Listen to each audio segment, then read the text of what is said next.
Imaginez un homme vénéré, écouté, presque adoré. Il porte un boubou immaculé, parle avec des mots doux comme le miel et prétend parler au nom des ancêtres. À Dakar, des familles entières se disputaient le privilège de le rencontrer. Mais derrière ces incantations sacrées se cachait un monstre. Un jour, une voix a brisé le silence. Une femme, puis deux, puis 10, leur vérité a déchiré le masque de l'illusion. Ce n'était pas un guide spirituel, c'était un prédateur. À Dakar, dans un quartier paisible bordé de rues sablonneuses, vivait un homme qu'on appelait Serigne Mansour. Il n'était pas un marabout comme les autres. On disait qu'il guérissait les maladies incurables, faisait revenir les maris volatiles, apportait prospérité aux plus pauvres. Les gens venaient de toute l'Afrique de l'Ouest pour recevoir ses bénédictions. Son sourire, son calme, sa sagesse apparente faisèrent de lui une légende vivante. On déposait de l'argent, des bœufs, des tissus en offrande à sa porte.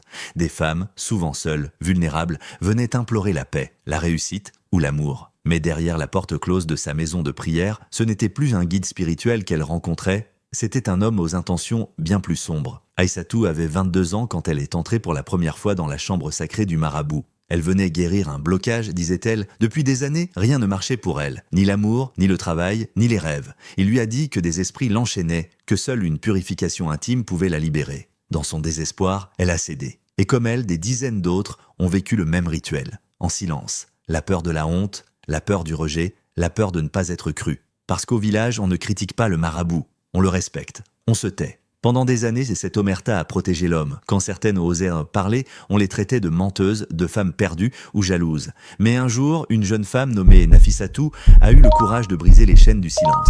Elle a pris son téléphone, allumé sa caméra et raconté. Sans flouter son visage, sans trembler, la vidéo est devenue virale, les langues se sont déliées, une, puis deux, puis 10 victimes ont témoigné. Les médias, les ONG, les réseaux sociaux ont pris feu. L'homme sacré est soudainement devenu l'homme à abattre. Mais la justice ? Elle hésite encore, certains le protègent toujours, d'autres crient au complot. Car dans cette histoire, il ne s'agit pas seulement d'un homme, il s'agit du pouvoir, de la foi, du silence. Et pourtant, malgré les menaces, malgré les insultes, Nafissatou continue de parler. Elle dit « Ce n'est pas contre la religion, c'est contre l'abus, contre la peur, contre la manipulation. » Parce que dans chaque coin d'Afrique, dans chaque ruelle, dans chaque village, il y a peut-être un autre marabout et d'autres victimes qui attendent, tremblantes, que leur voix aussi soit entendue